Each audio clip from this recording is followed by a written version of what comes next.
welcome back to the Shannon Montana YouTube channel. And I am super excited about the episode that we are about to present to you guys because this is the first of the new series, Healing is a Journey. Look at the merchandise, look at the apparel, let's show the people. This is the first of a 10-part series titled Healing is a Journey, and we are going to take just a deep dive, a transparent dive, an open dive, a dive that I've never taken before when it comes to my life and my healing journey and what that has looked like really in my relationships with others, in my relationship with self, but mainly my relationship with others. But before we dive into that, I want to first and foremost introduce our awesome guest, Miss Krystal Jordan. So tell the people who you are. Just tell them what you want people to know. Well, hello, YouTubers. My name is Krystal Jordan. I am a master level therapist currently working on a licensure. I am God's favorite. Yes. I am originally from heaven, but was sent here to bless beyond measures. I love people. I love interactions, anything that's connected to health and growth and love. So I'm excited to be here today. Yes, you are sent from heaven. Girl, sent from heaven. Yes. First class. How that happen? I just, agreed to it. Okay. I'm here for it. So we're gonna get into a lot more of a conversation with Krystal, but before we dive all the way in, it's crazy because once, it's kind of like when you get a new car, you start seeing that car on the road everywhere. And once I made a decision to have this conversation and I titled it Healing is a Journey, I started to just see the term Healing is a Journey everywhere. And it resonated with me, and it let me know I was on the right track with having this conversation, because so many times I felt like in my life and the things I've seen, I was just saying social media, friends, family, whatever, we go to therapy, we start to feel a little better, things get a little better, and then we think we're all better. And so I've come into too many situations to name where I thought that I was in a much better and healed space, and I encountered something new, or maybe sometimes something old, and it made me realize you are not as far along as you thought you were, or you aren't as healed as you thought you were. And so what I've come to find out about myself, and I hope that the viewers, listeners will be able to take away, is understanding that we call it a journey for a reason. It's not a race. It's not a sprint. It's not an urgent, end that you have to get to. It's really this marathon in life. And we are going to encounter people, places, things, and situations that are going to continuously, test where we are in that healing journey. Mm-hmm. And I think as we do the work and we have the conversations like we're about to have, these are things that we can put in our toolkit, things that we can just apply to everyday life to really help us get through it on a I would say a much better level, to say it in easier terms. Mm-hmm. So that said, it's funny that you say that real quick. Okay. Because it ain't gotta be real quick. Okay. Well, slow motion. Okay. It's funny because I tell clients and people that sometimes therapy and self-awareness or self-health checkups, mm-hmm. It's almost like a car tune-up. Okay. So it's funny that you say cars and this journey. Yeah. Because we get cars and then eventually we have to take them in for maintenance checks. Yeah. They need tires rotation. Yeah. They need oil changes. Yeah. Periodically they hit us with the transmission fluid and all those extra additional charges. Yeah. Yeah. But in life, everything needs a reset, a reboot, mm-hmm. Renewing. So our mental health is the same way. Yeah. Sometimes we're on a straight and narrow, but sometimes we have to go into the shop, which could be therapy, the doctor's office, or wherever that looks like, just so we can get a tune-up. Yeah, I love that. Mm-hmm. Get a tune-up, and I don't think I feel like some people, it's different. Some people get the tune-ups, but I think that sometimes a part of that tune-up, I feel like, is having more in-depth and candid conversations like this, mm-hmm. because these days, I know you don't really, are you on social media a whole lot? You kind of on there for business, but I'll tip my foot in. Yeah. You'll get in there, but you don't be deep off in there sometimes. Okay, so you in there a little bit, but I'm in there a lot, and so I'm in there a lot just because business. I'm on social media, and so we know that right now we live in a day and age, mm-hmm. where somebody somewhere is always trying to go viral. Is too many people, in my opinion, with a microphone stating their opinion as fact. Mm-hmm. And it's a lot of conversation being had around a lot of things, but I don't feel like we're always talking about the right It's not thing. beneficial or healthy. It's just a lot of talk. Yeah, it's a lot of talk. Yeah. So Mhm. I was like, how about we sit down and have some conversations that are going to be beneficial to everybody Absolutely. and add value? Because it's the same. The difference, the Yes. podcast, I always try to bring it home. We have a topic, we talk about it, we try to give a resolution. And the same thing with this. But I think that the resolutions are going to come from, of course, the conversation, but me just sharing a bit about my life and what I went through and just real life experience. Like, this has happened. This is the fact of my life. And I hope that you can take something from it. Right. So, before we dive into today's topic, I just wanted to tell the people a little bit about, what inspired me personally, that made me feel like this was mandatory. And what that was, Shanna Montana, came to a crossroads in my most recent, I would say, relationship. And I was forced into a situation where I felt like, my back was against the wall, where I looked at my relationship like I can no longer have success in this relationship if I don't make some changes and stick to them. Mm-hmm. So I feel like I was on this straight and narrow path where, things were going good to some extent. But when I really looked at it overall and I looked at the direction that as I was listening to this episode, I was like, I am really trying to sugarcoat what was going on in my life. And things were a lot more fucked up than than I was admitting in this episode. It was a lot more than I just looked in the mirror and things weren't pretty and I knew I needed to make a change. No, y'all. Things were really fucked up. And I'm gonna get into it a little bit more deeper in this episode and on another episode. But I want to let y'all know that right here, right now, I gave y'all a real cute version of why Healing is a Journey was launched, but it was way more to the goddamn story. But let's carry on as we were. We're going in the things that I felt like I was compromising on, the things that I was not 100% happy with, the back bending that I was doing. I was like, okay, wait. And I always say, accountability is key. So it's for me, it was like, I gotta hold myself accountable for some of this. I can't say this is 100% on my partner because I know there was no gun to my head. Nobody was forcing me to do anything. Mm-hmm. But, I signed up, to be in this relationship, and it just started to not look like and feel like what I wanted it to look like. And so I was like, yeah, Shayna, you got to go do some work. You got to get back in therapy. You got to start having the conversations with yourself, and you have to revisit some ideals and beliefs that you had going into this relationship because they are not the same. You need that tune up. Yeah, I need You've that been going through life. You've been on the road in these streets, in this relationship. Exactly. You done put some work in. So now it's time for you to do a self tune up. Here we go, and here we are. So it was important for me to have one-on-one conversations as well. So as you can see, myself and Krystal in this series is going to be 10 parts, and there will be 10 more one-on-one conversations because I want to just be as candid and open and honest as possible. And the difference I would say between the YouTube series and my podcast is normally, a group. It's normally more so focused on the topic. I more so sit in a host seat. I kind of say a little bit here and there. But if y'all stick around, y'all will definitely get in my business. So, dive right on in. So that said, today's topic is healing is a journey, but we're talking about the vision. Your vision versus my vision. And it's wild that before I even dive into it, I had a conversation literally with somebody right before we started recording, literally like 10 minutes ago, about a situation that they are in. And I said, Sister Cat, to be honest, of course, there's no judgment, because it was dealing with a boyfriend-girlfriend thing. Mm-hmm. I was like, there's no judgment. I ain't going to tell you what to do. I don't know when you're going to make your next move, but I'm just going to say this. Based on the continued conversations that you and I have had about this situation, it's very clear that you and this person have two different ideas of what this relationship is supposed to look like. And this is only off of the bits. I don't know all of it. I'm just going off of only what you told me. Mm-hmm. And I said, the thing is, it's nothing wrong with their vision, because a person can say, like, I want to show up in my relationships and be a cheater. That's fine. Go find somebody that's okay with dating a cheater. Just, you can't date me. Yeah. And so I told the values have to align. Yeah, they got to align. So I was like, it's no skin off your back, as the old folks say. I said, but that person wants one thing, you want another thing. I promise you, you're not going to be able to change that person. You're not going to be able to turn them into a transformer to become who you want them to be.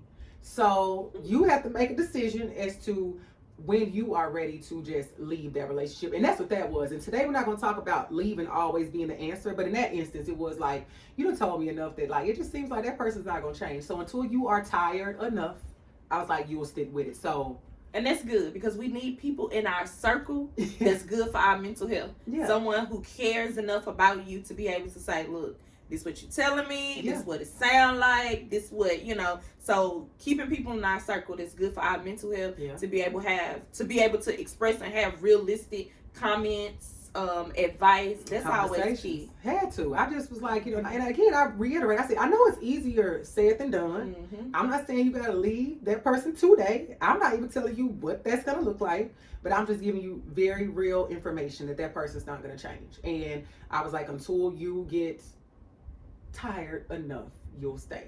But I'm here to listen. I said, well, when I'm tired of listening, I'll let you know. But you still got a little bit more leeway with me. But I'll keep you lifted. Now that said, let's get into. I know that you wear many hats in real life. You know, you are a therapist. You are a business owner. What's the name of your food truck? It's called Better Than Your Mama's. Yes, in Nashville, Tennessee. Y'all get into it. And so, stepping outside of that present day as a therapist. Can I say you are a therapist? Or is it like work? Okay, so I didn't know if, you know, I've met some therapists that maybe like in school, they're like certain language. Okay, I just want to be sure. Are you in your own therapy? Like, do you have a therapist?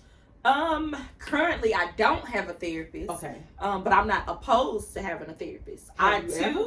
Yes, absolutely. Okay. I too have my moments where I have to do my, you know, self-tune up and my self-checks and self-awareness. I think that's just, you know, real and just needed for everybody, because we're all human, right? And we all go through life experiences that, you know, kind of shape who we are. And sometimes we get shaped during seasons.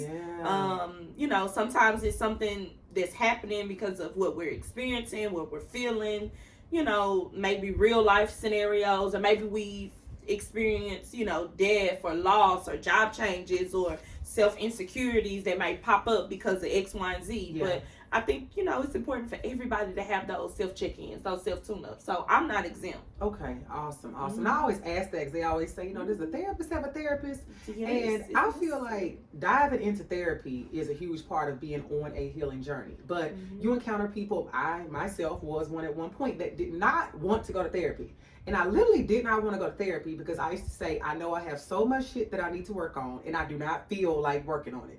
And so I finally got to a place many years ago, or a few, I ain't gonna say many, more than one, that I decided to go ahead and get in therapy and start my journey. So for you, when you think back to when you first went to therapy, what like sparked in you or made you say, okay, I gotta go ahead and start this tune up, whatever the case may be? The actual first time that I can recall going into therapy, I remember there was a particular person that I was dating. This is a guy.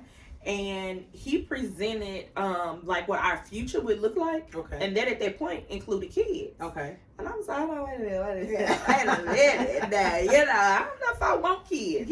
I don't know if, you know, if that's something that's in my cards that I'm, you know, interested in. Because prior to that, I had a personal situation that kind of traumatized me about pregnancy, having children, you know, being a mom. So it was just something I kind of blacked out, tucked away, hidden, you know, put in my little box of secrets, issues, and I had some unresolved trauma. So he was like, well, you know, at some point I may want to marry you, or, you know, or maybe consider where our friendship can blossom into, and that's something that I know I want. So he said, maybe you should consider talking to somebody about it. And I was like, talking to somebody, you know, I come to from the background and the environment where we don't talk about stuff. We sweep it under the rug, or we ignore it, we pray about it, we give it to God, you know. So that was new territory for me. But to see and to hear that somebody felt that I was of value or I was of interest, and I was like, okay, well, maybe, you know, I do got these skeletons. So that's when I reached out and, you know, I seek counseling, and it was life-changing for me. Awesome. And I always like to ask the guests that, because I know everybody has a different journey of what sparked them going to therapy. And mine was just recognizing that I couldn't fight my trauma. I couldn't fight my past. I couldn't fight the demons. I couldn't deal with certain things alone. And I'm always of of the mindset that we all need coping skills when we're going through yeah. things. Like, you need coping skills, and for me, healthy coping skills. Yes, healthy. Let's specify. There's some folks that will cope. They will find the coping skill and be like, I'm coping. No, you need healthy coping skills. Healthy coping skills. Mm-hmm. And so for me, I got to a space where I feel like I wasn't coping as well as I thought I should have been. Mm-hmm. And things in life just was not feeling good. And so that's when I realized, like, okay, you really can't fight the funk anymore. You might as well go. It's helpful. You've done enough research, because I'm a researcher. You talked to enough people. You've even looked into therapists, but never pulled the trigger on any. Mm-hmm. And so once I got to that place where I feel like my toolkit of, my coping skills was running low, I'm like, okay, I gotta go and see what this is all about for myself. Mm-hmm. So that's what sparked mine many years ago, and that's where I am present day, of always trying to stay in a space of being able to cope and work through whatever life may present. Mm-hmm. So again, we are talking about your vision versus my vision. And so I want to go ahead. Can I say one more thing? You sure can. So it's oftentimes where people will tap into therapy when life throws them lemons. Ooh. Or when they're challenged, when there's some type of obstacle, some type of hurt, some type of path that leads us to being stuck, or certain negative emotion feeling, or isolation, withdrawal. But it's not all the time that we have to wait until life throws us lemons. That's important. As an example, going back to the car. Yeah. If you maintenance your car and your car is on top of everything that's needed and you driving smooth, but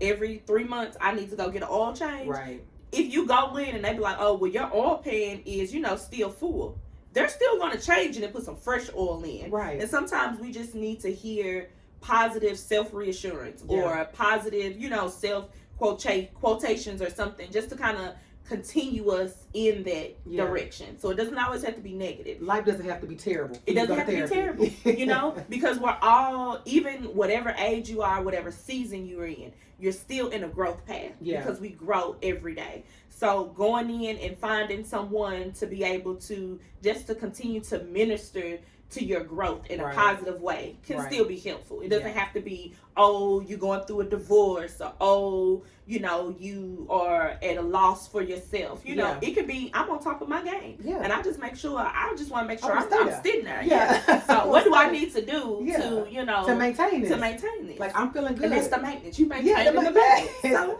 life is good. Life feels good. I want to maintain this because also I think it helps with. I used to be of the mindset, in some ways I really do a lot of self-talk to stop it now. If life is good, you feeling like relationships, family, everything, work, stuff is going good.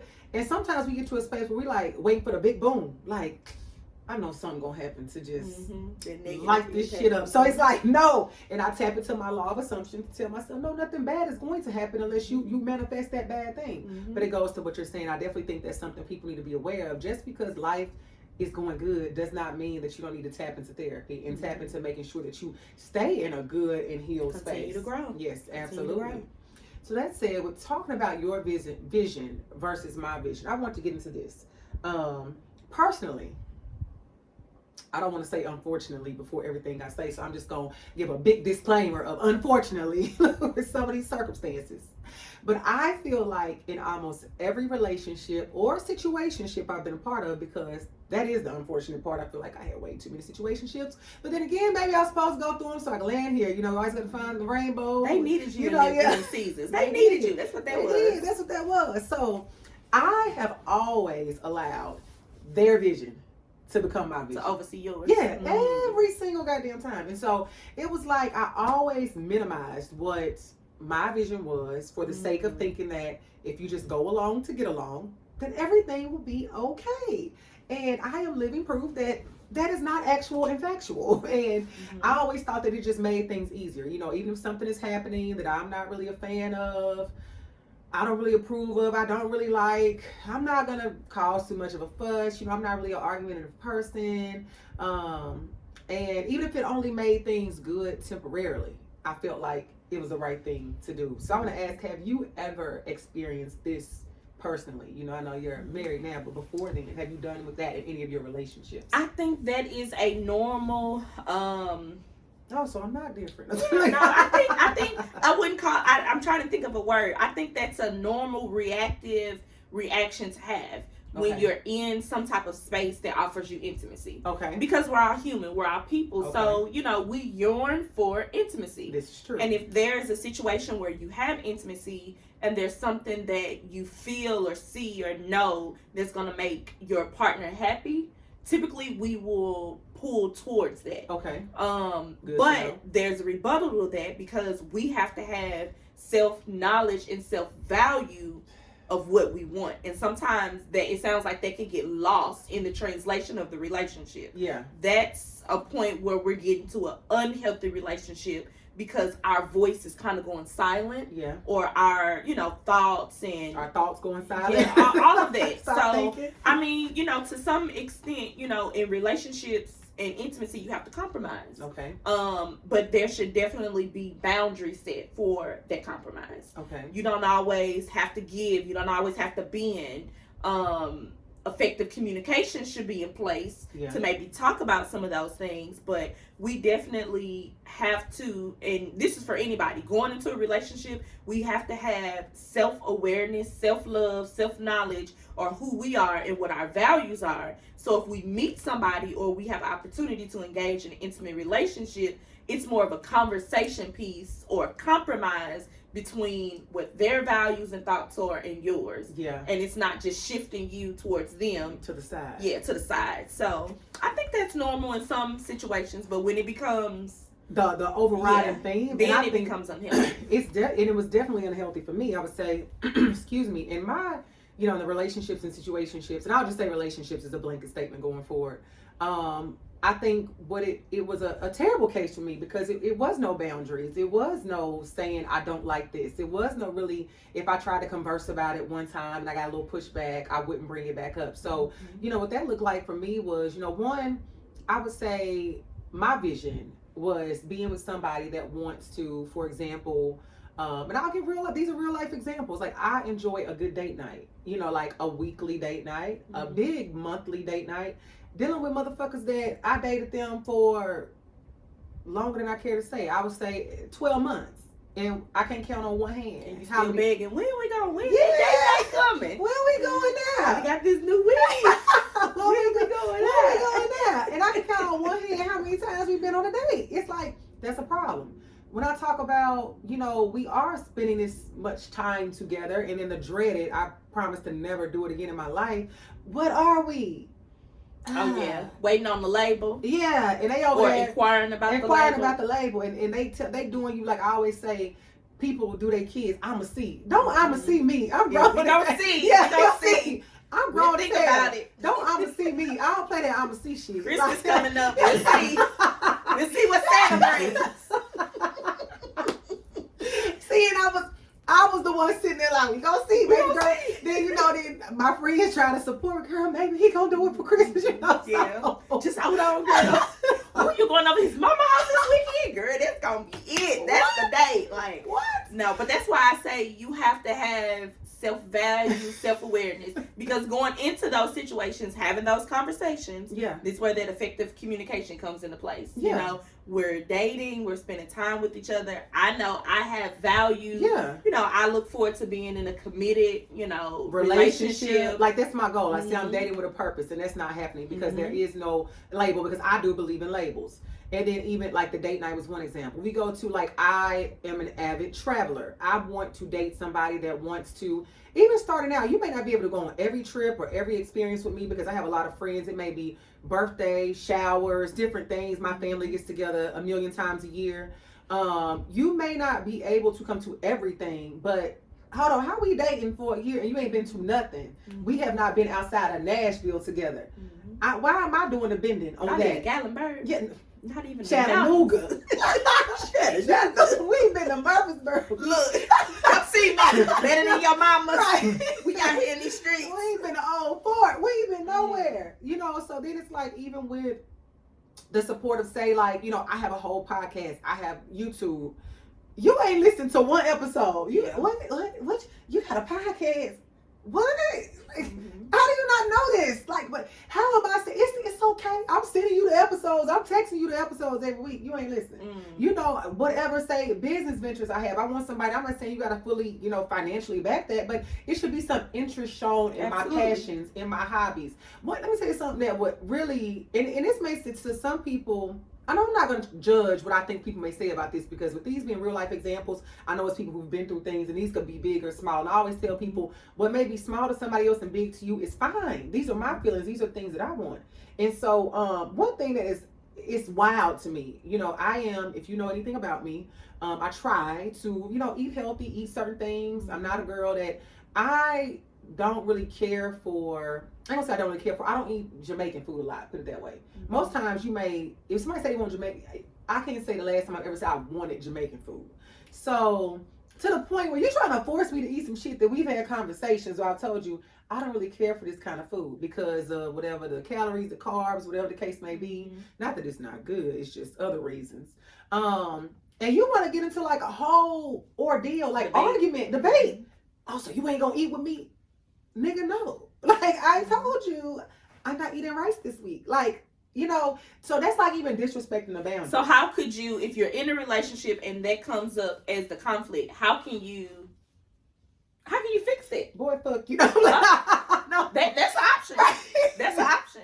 My thing is this. I think this goes back to what the vision is and understanding that before you even dive into where I'm sitting down with you trying to eat any kind of food, we have an understanding about what we are doing and what your ideas are for this relationship and what my ideas are for this relationship. But also, which we'll get into this in just a moment, understanding that for me, I gotta stand 10 toes down on what I know to be my truth. So even if, you know, it comes down to we end up having to have an intense conversation or something that may be uncomfortable for me because I don't like relationship confrontation, that even if it gets tough, I'm gonna still stand on it. Like, I'm not gonna be like, well, it's cool. We ain't gotta go on vacation. But why does it have to be tough? Why can't it just be? It used to be. Okay, so for me, it used to be. So now in the healing I have now, it ain't tough. I don't even know if a relationship will make it, because it ain't tough no more it's at not all. Tough anymore. It's not tough. I just have you blinking. Yeah, I stay blinking. Yeah, I'm gonna say it, and I'm gonna start blinking.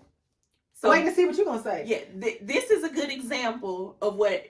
From the example that you gave, if I were in that situation, what I would do. Yeah. If there's a person of interest to me and he wants to go out and there's a certain food that he's interested in, a certain restaurant, and it's something that's against my diet, my calories, and maybe even my taste buds. I'm not feeling it right now. Yeah. I will stay in my truth and I will uphold my values to say, well, you know, I mentioned this last time, I'm cutting calories or I'm on a diet or I'm not particularly, you know, feeling it right now. However, I'll meet with you, and I'm just gonna have my lunchbox. Yeah. And in my lunchbox, I'm gonna have my steamed vegetables or my grilled chicken and whatever that is, and we can still meet and mingle. Or maybe you can grab what you want and you can get it to go, and we can, you know, figure it out. I love that. But you gotta stay true to who you are. You gotta stay true to who you are, but you also gotta make sure you are with somebody who can hear that. Because I think my issue also was with men that I dealt with. The men I'm talking about who I was dealing with, they wouldn't have been trying to hear that, you know, because what happened even in that conversation about, you know, I think before the highway. Yeah, it was before we even got the food. It was like, I'm not really trying to eat. It was more so like, this is what we're about to do. And so it was like, you know what's going on with me, No, also you just gonna act like that. Like it turned into an ordeal versus. So they want more of a passive woman. Yeah, that can be more of, oh, okay, well we going to eat this. Okay, well I just order and find something on the menu. Yeah, and it's like, no, you don't want the menu at all. Yeah, so that's not staying true to you. Exactly. If it's like, my thing is that too, because I am an easygoing person in a sense that if I went and say I feel like it was going to be something that I could, I'd be like, okay. But if it's just like a hard, and the thing is, even though we're talking about the food situation, it's a big applies picture to everything. Picture. It's life. It's life. Everything. The relationship, the connection. Yeah, the relationship. Everything is what you say. If I give any pushback, why are you acting like that? Why you don't want to do it? One, because you didn't even take a moment to ask me what my thought was. You just made the decision. And I think in relationships, there are certain times that call for the man just making a decision, but that ain't it on what all the time. It's not all the time and what I'm about to eat right now. Because we're a team. Exactly. And remember them peas, we're looking for a partnership and not a project. Yeah. A partnership and not and that was project. And so that was the thing, always dealing with somebody that I definitely was not in partnership with. And so that's why it always came to my vision and my values would just go out of the window with these people. And so it after a while, it does start to beat you down where you're just like, okay, I know that we're going to eat this or we're going to do this. And I know if I say something, it's going to be a headache or he going to have something to say. It's going to ruin the mood because I'm dealing with a nigga that don't know how to be mad for 10 minutes. He going to be mad for 3 days. And I just don't want to deal with that. Like what the toxic couple say, like, we was doing good today. We was doing good. So hey, we almost made it. Yeah, so I don't want to deal with that. So I think what you're saying about you have to come into it with a vision and understanding of, what are you doing? Who you are and what are you doing? And I think especially at this big old age, as we get closer to 40, and some of these men were over 40. I feel like the niggas over 40 be the harder ones to deal with. This makes me think about my story, because you know my story. Yeah. So I met my husband and Tell the people a little bit about it. My eye was blinking a little bit because we met on the internet. Yeah. Black People Meet.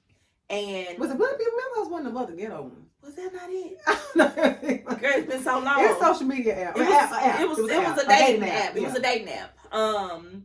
And at first I thought he was catfishing me. It was a lot of interesting things because of his name and what the name was. He's like his username. It was his username. One of them hot daddy 53s to come here to me. And I was just like, it showed he was divorced. He had children. Yeah. And at the time, I didn't have any children. I was like, what am I going to do with this divorced man with all these kids, with this hot daddy, come here name? Like, no, like, we can't be tied to this. Yeah. But it was something just like in my like array of energy that was like, no, send him a message, you know. So we end up messaging, and at this time I had a Cricket. It was sucking up all of my Cricket data, my data. I was on a data plan. But eventually, we got to a space where we could meet, and when we met, he was nice, handsome, respectable. And so I'm always a person that gets right down to the conversation. Yeah. I like having conversations. Don't play no games. I ain't got time to play no games. He mentioned that he was divorced. He did not want to get married again. He did not really want to have any more children. Okay. And his end goal was to have a cuddy buddy. Mm. And so I don't know if this PG-13, but it ain't cuddy buddy. Yeah. And I couldn't be nobody cuddy buddy.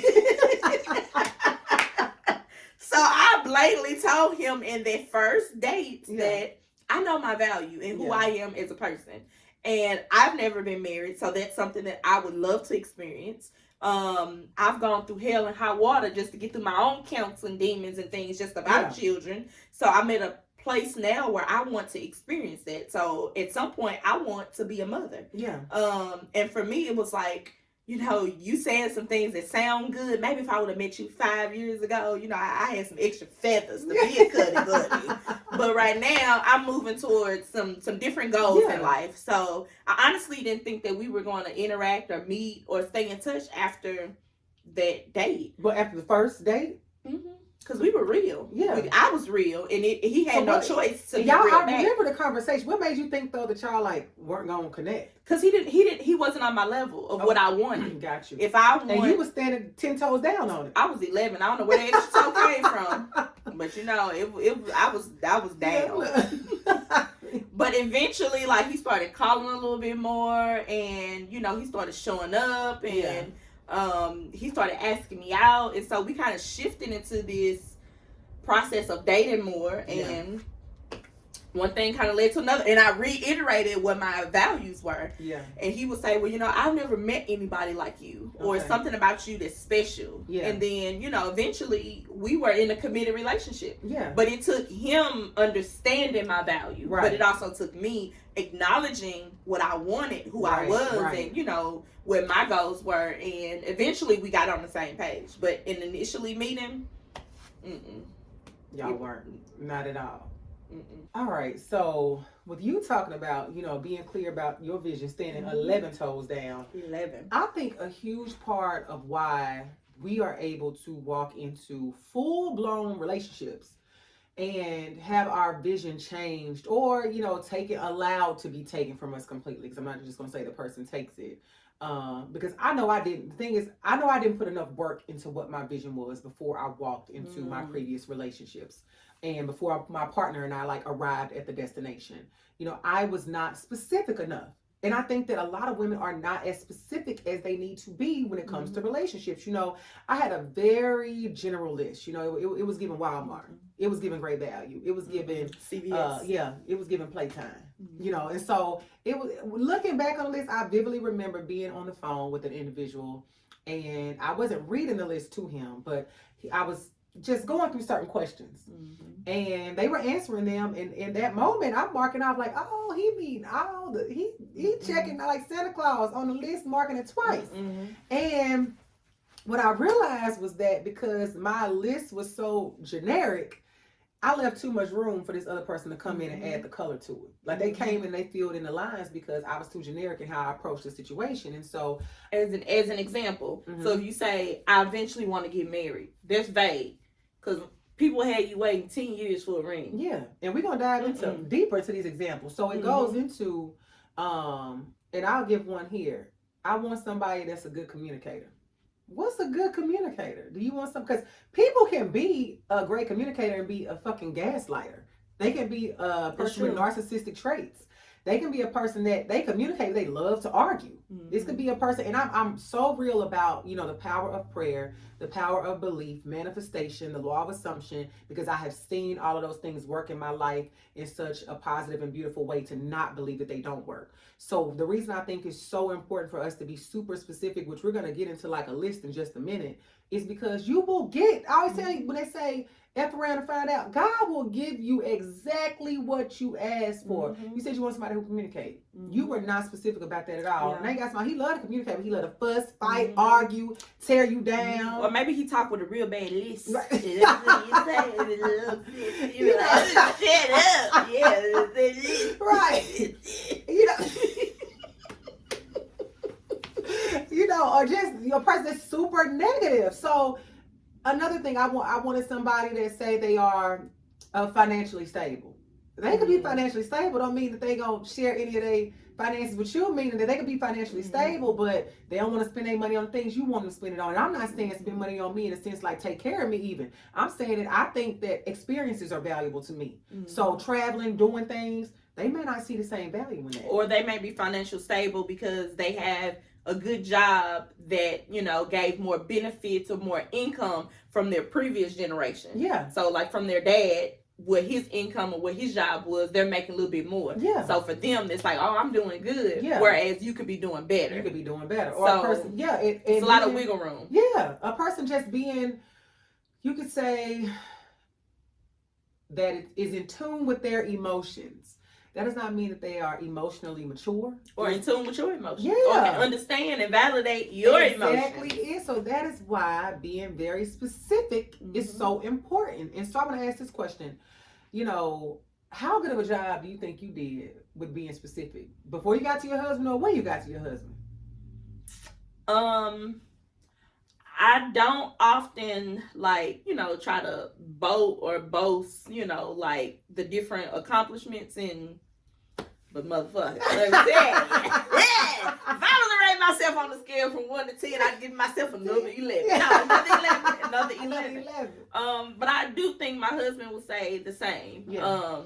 Because he didn't come from a background of growing up or a previous marriage to where communication was key. Okay. And maybe because this is like my field, this is what I do, yeah, this is what I've taught and learned for so long, it not only resonates in profession, but it resonates in my personal life too. Yeah. So when I say I've laid everything out, I made everything clear, I made it known. So it's not too many instances where he was confused or he got a black and white answer or it was vague and he needed clarification. It was a gray area. Yeah. So, but not everybody can do that and not everybody know how to do that. Do you think that everybody can't do it? You do not think it's a possibility? No. Because as learned behaviors, it's things that we have learned. Okay. And every learned behavior can be relearned a different way. Okay.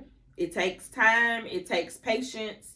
You know, it takes knowledge. It takes two people agreeing and willing, you know, to put in energy. Right. But just because I communicate a certain way or I think a certain way does not mean that I can't be open to learning in a different way. Okay. Especially if you care about the person in the relationship. I might have gotten confused in what you were saying, because I'm thinking that you were saying that it is not possible for everybody to be specific in what they want.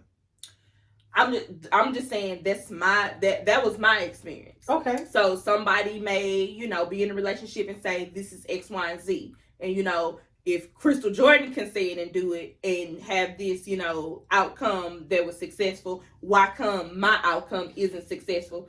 But everybody.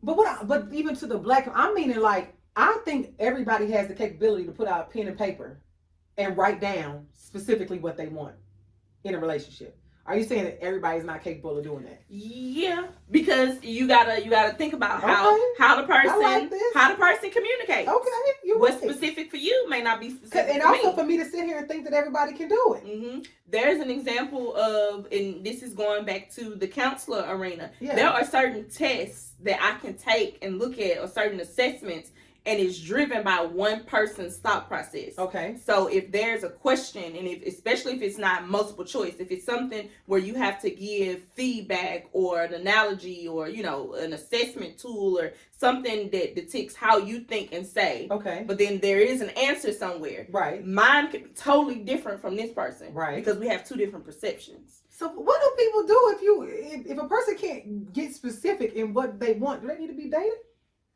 I think, yeah, everybody deserves love and intimacy. You just have to match somebody who meets your love language. Now, this goes into love languages, because we all have love languages. We do. And I think we all have love languages. We do. And I think it goes into that, but I think it's even deeper. So I want to say, I'm talking to the people that have the wherewithal and the capability to be specific. I think that is important when it comes to my vision versus your vision for women. And I feel like the people who are my demographic, who listen to the podcast, who listen to my YouTube, who listen to me on Instagram, I think our demographic, most of the people I feel like I come across, they have the ability to be specific. And if they can't, I get that you have to just meet somebody where you're at. If you can't, that's 100% okay. And I think that in that, though, what happens is, and I would say with maybe 28 to 45, I'll go with. We tend to, I think sometimes as you get later in life, you like, I take a little bit even if I can't get a lot. We tend to get, sometimes people get a little lazy. See, that's settling. You know, so that's settling. And that's not okay. And then you have some people that may be on the other end of it, that they really are asking for the specifics of things that in the long term may not be as important. So you kind of got both ends of the spectrum. So I think needs to happen is, I think people need to, and what I had to do, speaking from my experience, back to that, you know, Dollar Tree list that I had these things, and it was a long list. The thing was, it might have been like 50 things on there. But it was stuff on my list, y'all. I'm talking like, okay, I want a good communicator. I want somebody financially stable. I want somebody that looks nice. I want somebody tall as me or taller. I ain't compromising on that. I want somebody that, I want someone that is kind. I want somebody that likes family. I want somebody that likes to travel. You know, I had all these very general things like likes. It's a lot of things we kind of like. Like, I like candy yams. I don't love them, you know, but I want somebody that feels is very like-minded in the things that I really love to do. I want them to be aligned and love to do those things as well. Understanding that everybody isn't going to have all the same likes and loves. Like, I get that. I'm not oblivious to that. But I think that overall, like, digging into it, it takes me to, I think about, I'm a category person. I like to know, you know, kind of be able to put things in their place. And what I'm about to say is not an end all be all. But I think that a starting point, and you can tell me your thoughts about this, I feel like when it comes to being specific, there are certain pillars that people need to look at. And I think that for me, and this is where I am right now, I say the 6 pillars that I feel like people need to look at are mental, emotional, physical, spiritual, financial, and occupational. And so I break those down because I feel like we have to really, I feel like if you're able to get a category, you can really like then separate it and take a look at it. So if we're going into, you know, I'll start financial because people love talking about money. I think that for me, I want you, you know, if you want to say be specific, I want you to be gainfully employed with a career that you enjoy fully. Because you can be gainfully employed and hate your fucking job. And then now, I'm dealing with the grunt of you hating your job and what that looks like. Because I want somebody to meet me where I'm at. I'm gainfully employed. I love my job. And I get that we if you work in corporate America, we all go through things where every day ain't sunshine. But for the most part, I don't mind waking up in the morning going to my job. If you are in a place in life, especially if you, I would say 38 plus, and you hate going to work, I'm going to feel that.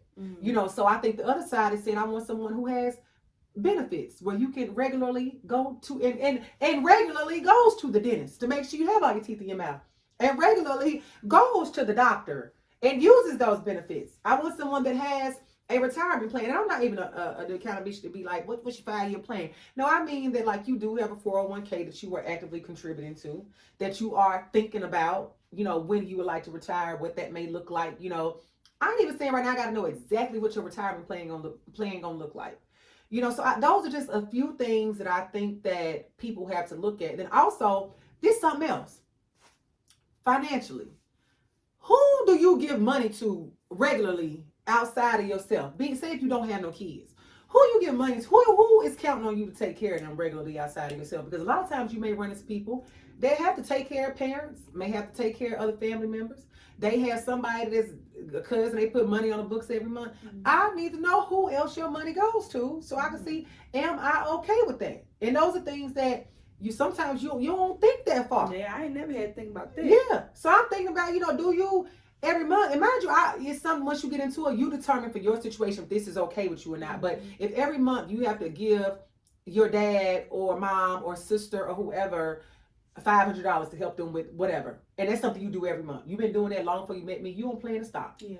If I show up and I'm like, I don't like that shit. We checking off the checks of the Yeah, relationship. I gotta see. But we gotta check off the real check too. Yeah. The check. Right. Yeah. The A lot real of check check. marks. Okay. So it's like things, I'm like, I implore you to look at these things and really take like 10 steps back and look at like everything. My thing is like, I want to be, with my healing, what it's done for me, the alignment got to be so close. Like, and again, I'm not saying we got to be like Bobsy twins. We ain't got to think exactly alike, but we got to be alike on a lot of shit. But see, that's where the values come in. Yeah, okay, so my values, everything, your pillars of what you listed. Yeah.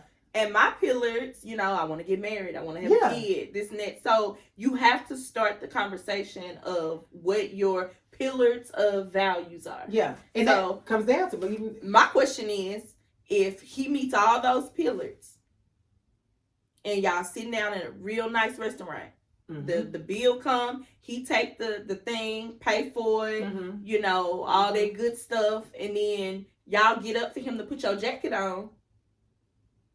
What you about to say? And he come to your belly button. Oh, wait. But he got all them other pillars. Hold on, you said he put his jacket on and what? No, he helping you put your jacket on. Okay, and then what? He come to your belly button. Or he come to your shoulders. Didn't I just tell you that I'm not dealing with nobody that's But what if your values? I'm not gonna get to know nobody. What if your values? What if your values is this one thing that you're holding on to? And you can meet somebody who have all of those pillars.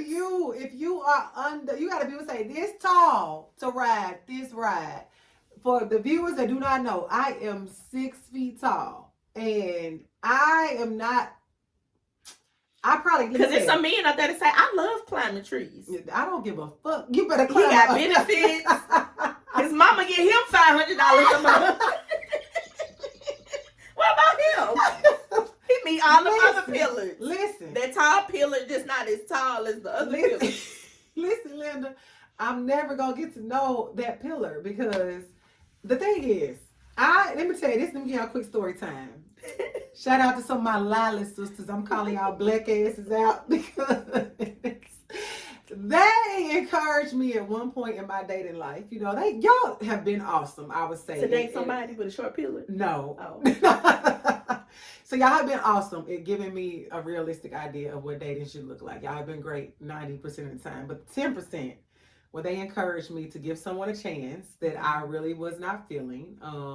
He really was not as beautiful as I wanted him to be. And he wasn't to my belly button. But it just didn't work out. And so prior to that, I feel like before they gave that terrible advice, I had tried to date somebody that I wasn't feeling physically. And so then, you know, me and Guy had a talk, and he told me that it was okay to ask for physically exactly what I want in a partner. And so that's one of the things, my values, I'm standing 11 toes down on that. I won't say that, if you 5'11", I'm not going to be like, get away from me. It's like 5'10" is probably the mark because, I could be. Femi bending down. Yeah. I'm in pictures like this. Remember that. So, that's where I draw the line. But I think that I've been in that space of feeling like, you're going to miss your blessing because you want these, say, superficial things. But my thing is this, I want my man to come packaged with what I feel he should look like. And I think that it can happen. Your vision versus my vision. Ain't that the subtitle? My vision gonna stay my vision on what this nigga speaking look from like. Example, Okay. I told you when I met you my ain't made no husband, compromises with your husband. he had kids. Girl, I had depressing on. Oh well, you know greasing. If you got kids and look, yeah. Which he's always and still is, the apple of my eye and handsome. But there were some other things that came along with him that was not necessarily on my list. This is true. So I had to. I just can't give up on the hype. I get it. But I had to reevaluate and compromise with certain things that could have been a deal breaker for me. But eventually I was open to accepting, not because it was far-fetched from my values. It was just something abnormal. Yeah, that I would. Some things I might not have, some things, you might not have thought about, some things you might have never encountered, some things you just didn't come across. And so I think there are certain things that are like, okay, I'm going to be 11 toes down on, I ain't dating no short motherfucker. But I think if you encounter somebody that say I went through all the pillars and they are meeting the standard and the values and we are there. And of course I would know this early on, but I know that there are children in the background. It's like as I'm getting to know you and we're having these discussions, I'm deciding if I'm developing what my response to this what that's going to look like. My allowance to this. So I think that that's very fair. But I think that I just think that women overall, we have to do a much better job at even that. And even really just taking into consideration, not just saying, oh, we met a man that, he got a little money, he's spending money on me, we hanging out, we having a good time. I don't really want to deal with his kids. They ain't around right now. So no, you can't ignore that. It's certain, and I'm just using the kids as any insert thing. You cannot ignore every piece of a person's life. So just like, you may have a person that gives somebody that $500 for some month because they got a bad gambling habit and they support it. So they give it to them because sometimes when they hit, they get a leak. Yeah, they hit a leak. So they like, I support it. Are you okay with that? So I think that when you look at the bigger picture, you have to stay in it. And I feel like even spiritual. So for me, I'm a person that, of course, I believe in God. I'm a Christian. I've gotten back in church regularly now. COVID kind of threw that off, like getting back in the groove after COVID. But, I believe in God and I want somebody that's of the same faith, put it that way. You can't be an atheist. And I think that I feel like almost every man I've dealt with did not attend church regularly. Now, mind you, I've had plenty of conversations with people that talk about, just because I don't attend church doesn't mean I don't love God and I can't get my faith and da-da-da. And I get that. But for me, because I do like to attend church, I do like to go to Bible study when I can. I listen to sermons. Like, I like to be in my bag with the word. And why is that? Because you are not defiant or resistant to getting a self-tune-up. Yeah. Because that's what church, that's what, motivations, that's what reading, that's what listening to sermons, it refuels you. Yeah. So that's exactly it. And for me, this going off topic was kind of on topic, but when the Lord hits you, you got to give it. But there are conversations where people say, oh, well, you don't have to go to church for X, Y, and Z. Everybody needs something or somebody to hold them accountable. And that's why I know I've been dating demons. So when you are spiritual minded and you follow a certain path of a certain religion or a certain denomination or whatever that looks like, you're following not only that path, but the values that come along with it. Yeah. And that's the faith and, the upholding that keeps you in check, that gives you accountability. Let me tell you something. And if you don't have that, it will be easy for you to stay in a box and to hear your own voice and to think your own things without nothing correcting you or holding you accountable because you don't have it. And that's where we create assumptions, personalities, discord, dysfunctions with our own thinking because we ain't got nothing holding us accountable. So that's a value. Stick with that, and you try to find somebody that meets you and aligns you with absolutely that. Because I do realize that baby, you said a word. I have to really pause and reflect on that, because when I've encountered people and, you know, I ask them, you know, and, you know, to get in the know you phase, just, you know, when's the last time you've been to church? They say, you know, I can't remember. Okay, no judgment. Are you open to going to church? You know? And that's a good come up line. Yeah. Because sometimes people may need people, and not, we looking for a partner and not a project. But if it's a partnership and you can pull the person along, sometimes it's just like, what is it? The flock geese that fly in a V.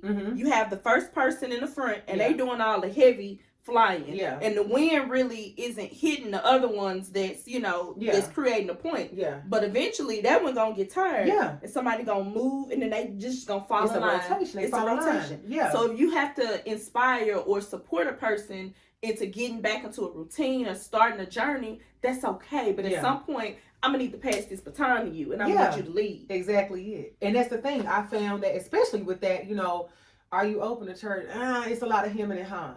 Then it gets over to, I had somebody, and it's kind of a line, somebody I saw somewhere said, ask a person, you know, what's something, do they have any projects or passions or anything that they may be working on, or anything that they're passionate about?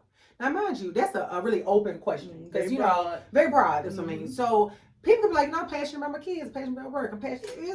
It's a lot of things you could say. About gel nail polish. Yeah, right. So, you go every other week, change the color. Damn, you go every other week, change the color. This person was literally like, no, I don't have anything I'm passionate about. No passions. I don't have anything I'm working on. Nothing. Now, mind you, I should have got up and exited stage left, because, now mind you, for somebody that may be okay, but for me, it's not meeting your values. Because you are a person that inspires and it goes and it pushes. So many things I'm passionate about. So many things, so many projects I'm working on. So many things I'm driven by, you know, for myself and just for the world. That is why we're having this conversation right now. So for somebody, me to be sitting there, somebody that's like, oh, nothing inspires me.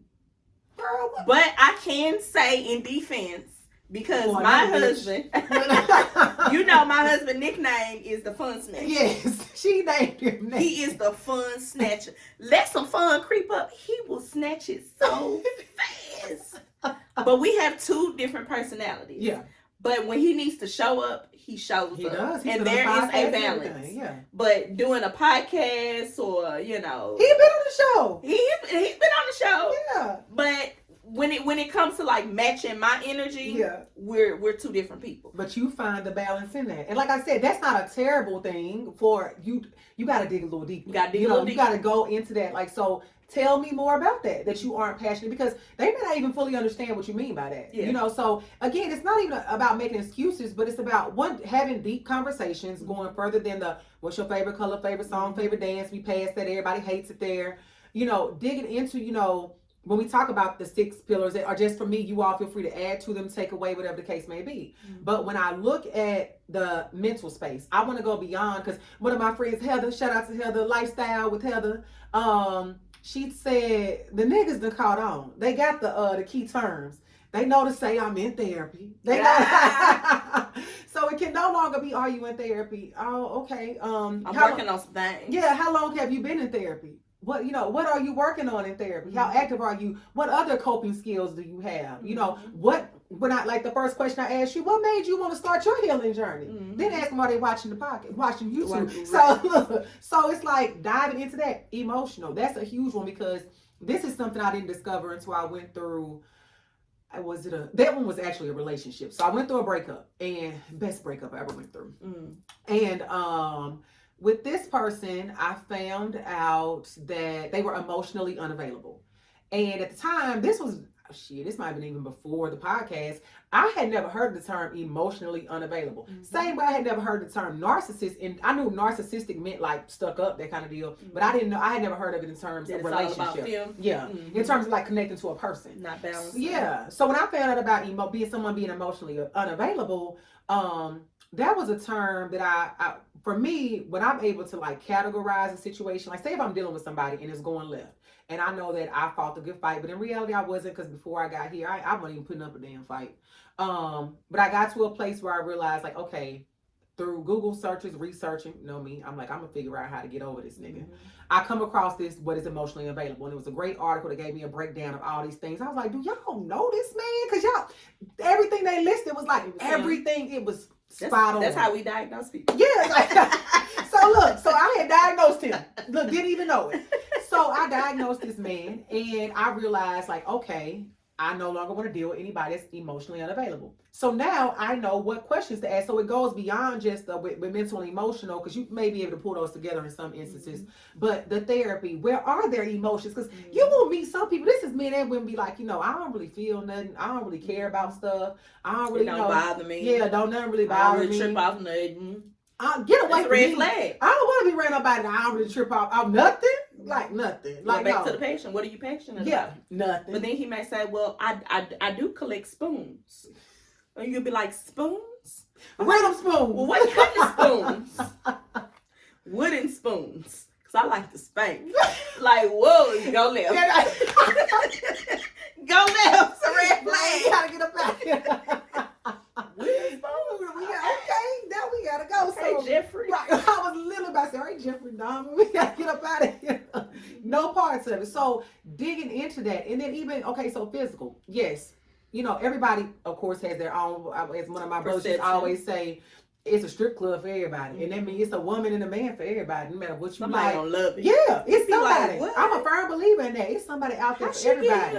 So I stand 11 toes down, on that height thing, but it goes beyond just the looks, of course.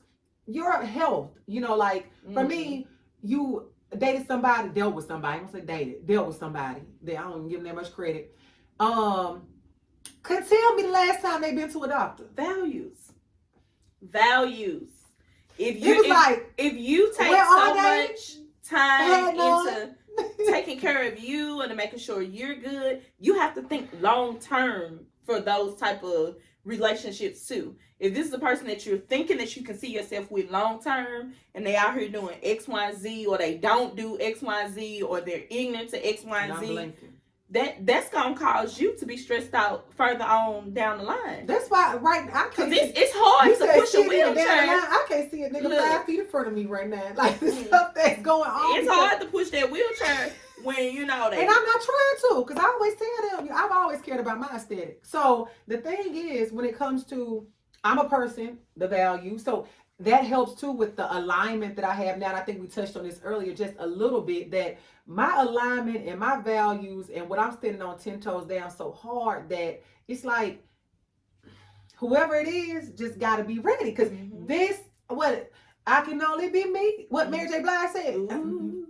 I ain't want to hit the note right Good there. morning, gorgeous. Right. I can only be me. So it's like I'm going to stand 10 toes down on what this is. So when it comes to going to the doctors, that's the dentist, the doctor, whatever the case may be, your eye doctor. Are you taking your vitamins? What supplements are you taking? Mm-hmm. Do you work out or do some form of physical fitness regularly? Mm-hmm. Do you smoke cigarettes? Self-discipline. Yeah. Like, what's your self-discipline? Yeah, what's your love for yourself? And my values for me, and it's a great thing you said. This is what I meant to say earlier. I lost the thought for a second.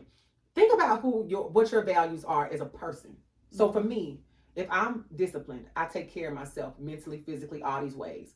Say if I'm financially stable, I go to church, I have a spiritual life. I make sure I do what I'm supposed to do in my career. You want to make sure that vision that you already have within you, almost like you can cut and paste that motherfucker and sit it on somebody else. That for the most part, they fall within the lines of that. Not everything. Not everything. Perfect. We're clear about that. Not everything, but a lot of it. And that was my problem. It was too many things. Equally yoked. You want to find somebody equally yoked. Fuck,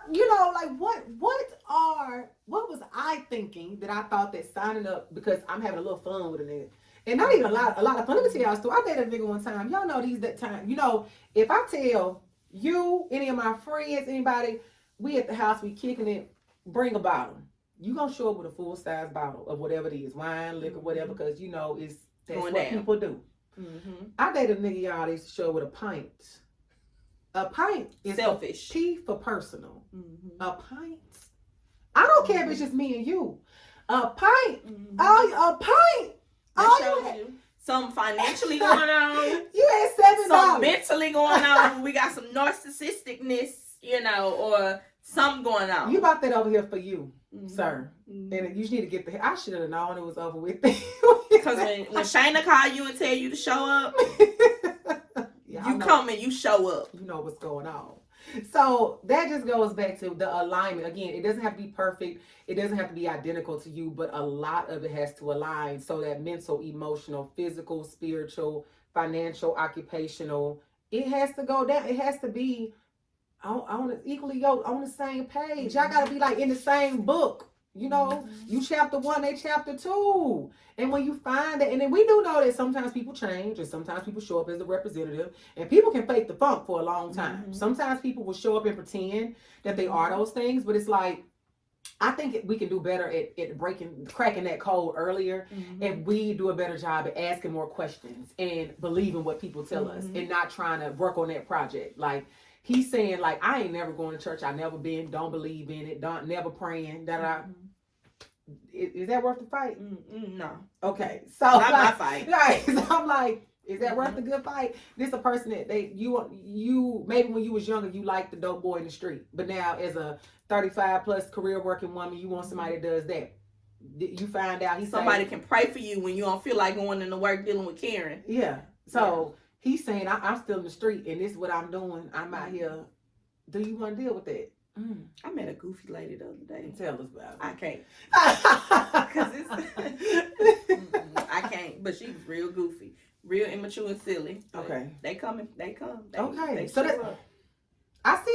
we see it every day on social media. Literally, and we're going to go to the next thing I'm thinking about. This woman literally had this post that went viral, of course. I saw it on TikTok. And she was speaking real hard. Like, I done dealt with the rich dude that didn't treat me right. He done did this. Her point was about dealing with a rich man, that I would rather date a broke man that's going to treat me right. What you think about that? I mean, obviously she got options.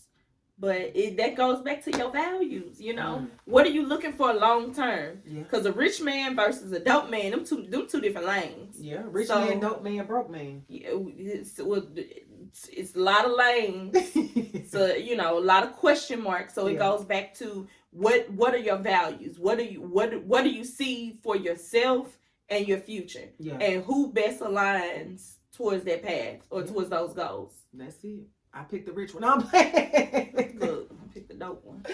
Some Tim's and a fitted hat. Yeah. Get you every time.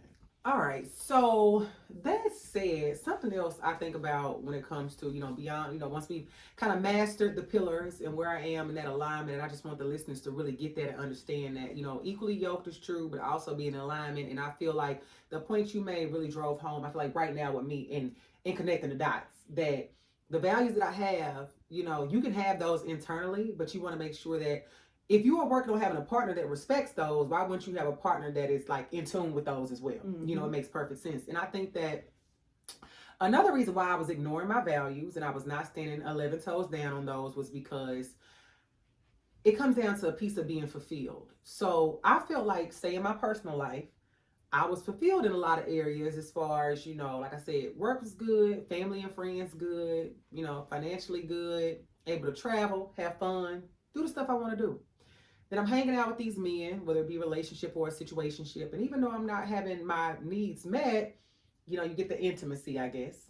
And the time you're with them, it's like your life is lit 75% of the time, and it's just you and your people. Then you over here with this person 25% of the time, and it's not lit. It's like a little bit of fun, but most of it, I'm complaining, I'm mad, I'm sad. I'm like, what we doing? I ain't got no label. I'm over. If I had a label, like I ain't give a damn about it because it wasn't fulfilling what I wanted. And I think that I would allow myself to be like, well, it ain't so bad just because my personal life was cool. And I had a really jacked up balance that I think it was not okay. So why do you think, women do that? Or have you ever experienced that yourself? That was the first thing that I was thinking of was the balance is reversed. Yeah. I think sometimes and it's just not women, it's just as people. Okay. We are intimate driven people. Okay. This goes back to my roots and my values as being a Christian. Okay. God created Adam, and he gave him Eve because he realized there needed to be some type of companionship. Right. And so that's where Eve comes into place. So I think as humans, we all crave or yearn towards some level of intimacy. If we're hanging out, kicking it with our friends, our family, those are great checks. Those are great experiences. Those are great, memories. But then it's a lonely feeling when we have to go home and there's no one there.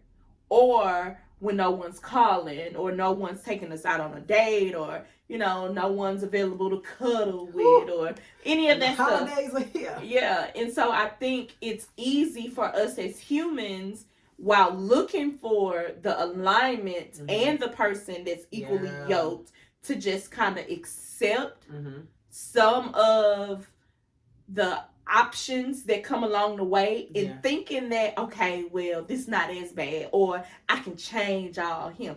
He got them dress pants on with them white socks and them dress shoes. I can change all that. Look, that's Martin. I can change all that. So we just kind of get complacent in thinking that, it's okay, or they'll come around, or maybe I should adjust or lower who I am, or my voice, or my energy, and this may be. And so we get into this phase of settling. Yeah. Because that's absolutely what it is. When the vision is not aligned and they have a vision, you have one, and yours just folds into theirs, you've absolutely just settled for the pieces of what you have. And I just think in 2022 and as we go into 2023, that can no longer be the standard. That should no longer be allowed. That should no longer be an option, because you don't have to. And I think the thing about it is also standing 10 toes down on your relationship is understanding that you have standards, you have requirements for the rules of engagement with you. And like the story time I gave a little bit earlier when the show first opened, that if you come into contact with somebody that anytime something is going left, your compromise is to say, like, it's okay, we'll just do what you want to do. Then, one, you really aren't as healed as you think you are, because you're not putting forth the coping skills and all the mechanisms that you're supposed to. But two, you are in a space where you have to understand, and I think the question I want to get to is, what do you think has to get through the ears of women present day for them to really understand that settling does not have to be an option? Because a lot of women still do. I think it just goes to telling them you're a queen. Okay. You got to fix that crown, baby. You got to shine it up. Because just as we mentioned, it's somebody out here for everybody. So if we're at a point to where our crown is tilted, removed, maybe it's tarnished, whatever the case may be, we have to get to a space of self-healing, self-understanding, self-worth, and hopefully going through those phases, it fixes the crown, or it polishes the crown. And in addition to that, we have to release our past experiences, because so many times we go through a bad situation with a person. That's part of self-awareness. Yeah. Understanding what our traumas are. Exactly. What our life experiences, what they are, and how it shaped who we are. And how many times do we do that? We go through a bad experience with a person, and then when it ends, we like, fuck these niggas, fuck relationships, but I don't want to deal with nobody. I'm mad. I'm saying I'm F-O-E. Yeah. Yeah, that's the type of time you on. But when you get home, you cry like that Anthony Anderson meme. So it's like we go through these life experiences. They are traumatic. It's fair to feel a way. It's valid to feel a way as you go through it. But we have to be able to release those. To heal And release it, and understand that this is a journey, and that you may feel a way about it on Monday. You may feel good on Wednesday. You may feel a way on Friday. It's a journey. You just got to consistently work at it and try to work through it. But I think that's a huge part of the settling, is that what? I'm thinking about the car. Okay. Because you got to get a tune-up. And sometimes you go in for that tune-up. Yeah. And they hit you with, you need a new car. And you got to trade that sucker in and get you another ride. You didn't even know it. You got to upgrade. And sometimes we are in the relationship relationship and not even recognize that while you are in a relationship that you don't need to be there. So this you can let it go. You can release it and like get something that's totally better, honey. Let Upgrade. Look, while you in there getting the oil and the tires rotated, and they giving you that $1,700 bill, talking some you need some new spark plugs. You can have it. You can have it. You Go get you something else. Right. So you that's keyless. Yeah, like right. And leather seats. Heated leather seats. So you have to understand that even sometimes when you in it, it's time to let it go. And I just feel like so many women, we still settle because of those traumatic experiences. Sometimes women hold on to what they thought a relationship was going to be. They hold on because I won't say I've held on because of what I thought it was going to be. I've held on to it because I thought that they would change. And the thing was, I had to understand, like I had a friend tell me something about a relationship that, she wants to part from. And she feels like her guy is going in a certain direction in his career that he may, make it big in whatever his field is. And she feels like, she's putting all that time with him right now. She may not get, the benefits of that. That set him up for somebody else to be. But blessed. I'm like, that's not your blessing, because the same bullshit that you dealing with him present day, he gonna give it to that next person. You see that all the time. With even these celebrity couples that got all this money and they are so miserable. So that's not the thing to do. So yeah, you have to understand that it's no point in settling when your happiness is in jeopardy. I got something else to say, because you say that sometimes we hold on to these relationships, but in so many words, and this goes back to saying that we are queens, and we have our own self-value. I think there has been a lot of lost value in just women, and it's easy for certain men as society. Okay. It's easy for some men and most men to get by with doing the dumb shit, or to not taking care of us, to not valuing us, to not allowing us, as K. Michelle said it, to be a wife first before a mother. Or like there's just certain values. Also said it, there's certain values that men don't uphold as far as us being queens.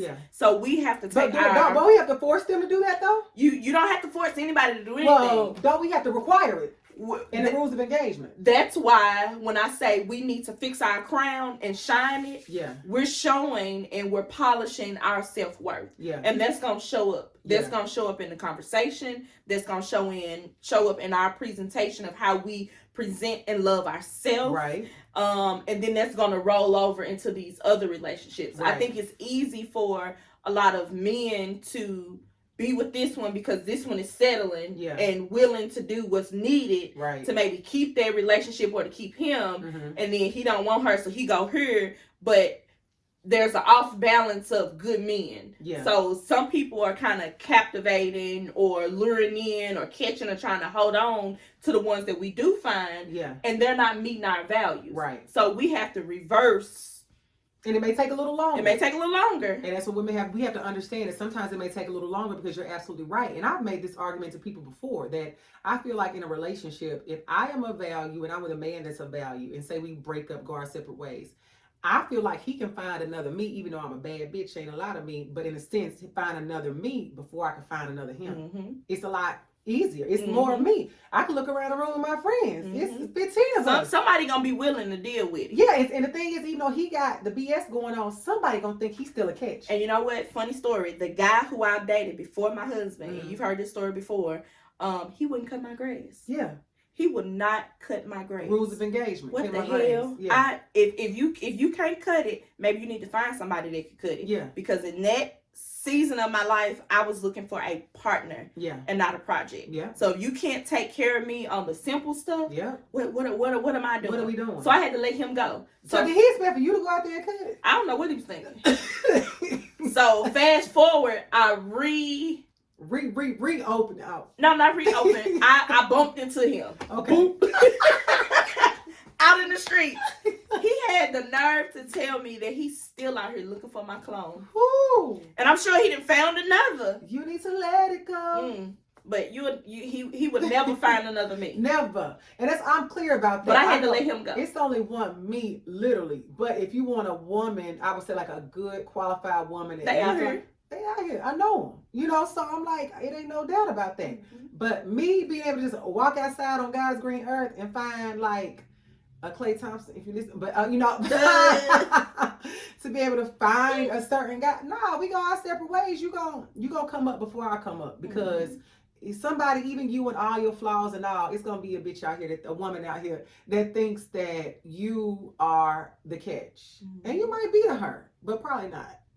So that's the thing we have to be able to tap into. I feel like women have to understand our journeys may take, just like this healing journey is a marathon. Sometimes before we find our king, we still need to keep our crowns on straight in order to get there. Keep it polished. Yeah, keep it polished, knowing that we don't have to settle. It may take longer, but it's going to be worth the wait. But also knowing that whatever the rules of engagement are for our values, our standards, our morals, our requirements, that you do not have to waver on those. And I think that the way to know, a huge way I feel to know if you are really healing in this area, is that like if you are in a situation with your partner and they're trying to make you relinquish, the values that you hold in certain areas, and you decide to stand in it. Unlike myself, who, hated relationship confrontation, hated tough conversations, hated anything that would make me uncomfortable, to the point where I'd be like, okay, well, I'll just stop going to church because, I won't go that far. That's just an example.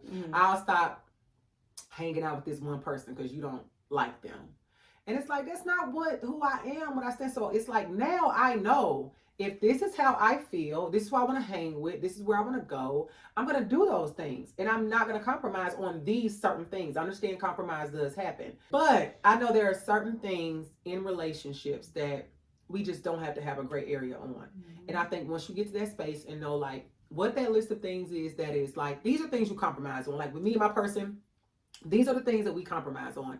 These are the things that they know, like, this is Shayna. That's who she is. That's the core. It's her personality. This is what she do. I ain't trying to fight her on that. You got to understand. And I think that if we do a better job with being specific, staying true on that, then we might not have to wait as long as we think we should, So I would say with your vision versus my vision, what you think about this?